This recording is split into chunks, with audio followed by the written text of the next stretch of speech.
naređuje Mojsiju da podigne mjedenu zmiju kao simbol po kojem će od ugriza zmije ozdraviti onaj tko u nju pogleda.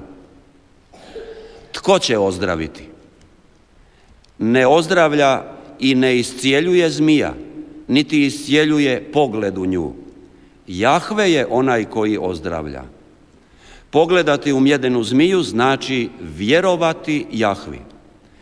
Tako se zmija pojavljuje kao smrtonosni otrov, ona zmija što ujeda, ali se pojavljuje i kao životodajni lijek, ona koja je podignuta na stup. Otrov dolazi kao posljedica grijeha, odozdo, od ljudi, a lijek dolazi od Jahve, odozgo, od Jahvine volje da se ljudi spase. Zbog toga podignuta zmija predstavlja Sina čovječjega, Isusa Krista. Njegovo je uzdignuće na križ također odbacivanje Božje ljubavi, a s druge strane je i spasenje onima koji vjeruju u njega. Kao i zmija, tako je i križ istovremeno znak grijeha i smrti, ali i znak spasenja i života. Ono što poput zmije i križa sudjeluje u smrti, Bog pretvara u sredstvo života i u sredstvo spasenja. Podignuta zmija i raspeti na križ slika su uzroka i posljedice grijeha. Tu se grijeh očituje. Bog nije vidljiv, ne vidi se Bog ni na mjedenoj zmiji, ni na raspetom Isusovom tijelu. Ono što spašava je vjera u ono što ne vidimo, vjera u Božje obećanje spasenja onima koji su pogođeni grijehom. Sestre i braćo, dragi gledatelji ispred ekrana, osobito bolesni i nemoćni, svi smo mi manje više pogođeni raznim nedaćama života. Pogođeni smo bolešću, teškim radom i žrtvom, nerazumijevanjem, nesigurnošću, neimaštinom, žalošću i tako dalje. A grijeh i zlo koje činimo također je manje više prisutno u nama i oko nas. Korizma je vrijeme kada pokušavamo ispraviti svoj pogled prema Božjim znakovima, osobito ispraviti svoj pogled prema Isusovu križu, jer u križu je Bog pokazao do kraja svoju ljubav prema nama.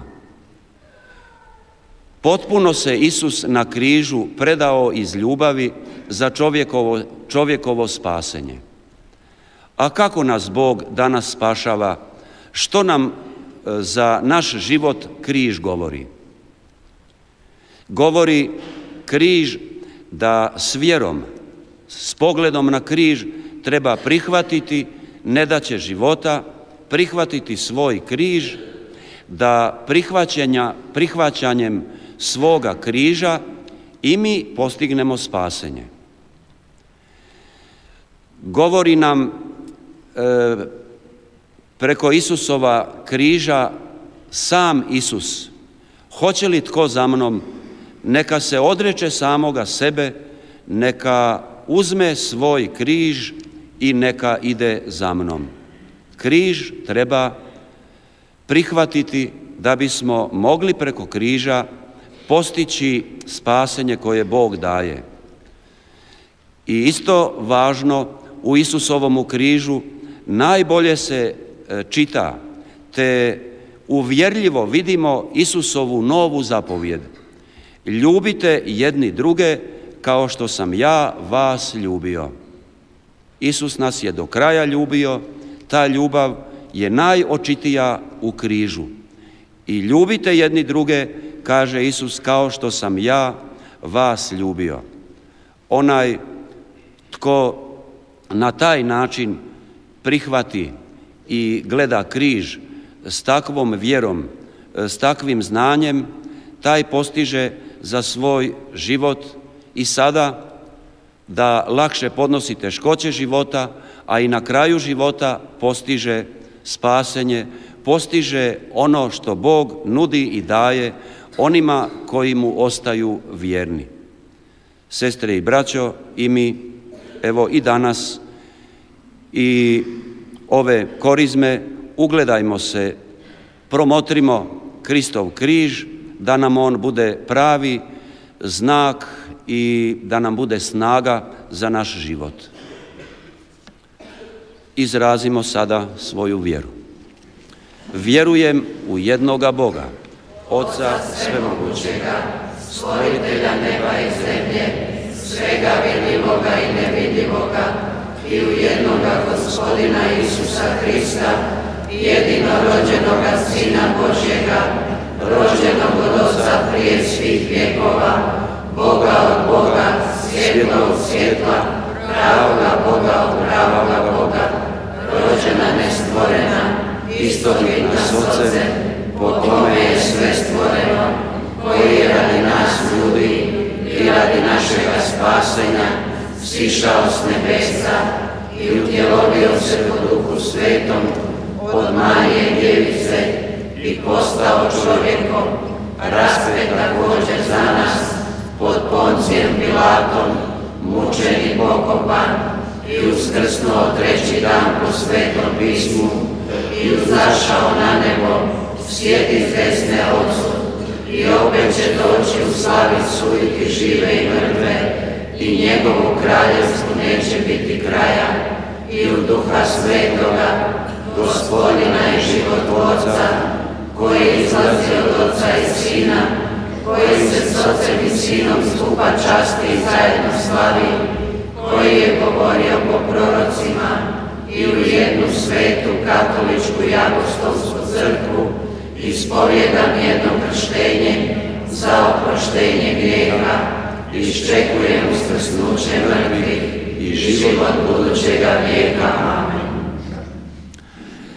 Braćo i sestre, s vjerom u snagu Kristova križa, po kojemu nam je darovano spasenje, uputimo svoje molitve Ocu nebeskom. Za tvoju svetu crkvu, da po svom životu i propovjedanju bude sveta, te svim ljudima pruža svjedočanstvo ljubavi i praštanja. Molimo te. Gospodine, usliši nas. Za sve koji se zovu tvojim vjernicima, rasvijetli ih svojim duhom, da u otajstvu Kristova križa prepoznaju put svoga spasenja. Molimo te. Gospodine, usliši nas. Za nas, pred tvojim licem sabrane, obnovi u nama snagu vjere i pomozi da svakodnevno rastemo u predanju tebi. Molimo te. Gospodine, usliši nas. Za bolesne, nemoćne i one koji su u teškim životnim uvjetima i potrebama, da s vjerom gledaju u Kristov križ, te nađu utjehu i spasenje. Molimo te. Gospodine, usliši nas. Daj nam spoznati grijehe koji nas pritišću i snagom križa Kristova ozdravi nas od svake slabosti pred grijehom. Molimo te. Gospodine, usliši nas. Daj nam prepoznati sve koji su u potrebi i obdari nas ljubavlju kojom je Krist ljubio svakoga čovjeka. Molimo te. Gospodine, usliši nas. Primi, svemogući Bože, naše usrdne prošnje. Ozdravi u nama sve što je ranjeno grijehom i nevjerom i daj nam prigrliti križ po kojem smo spašeni, po istom Kristu Gospodinu našemu.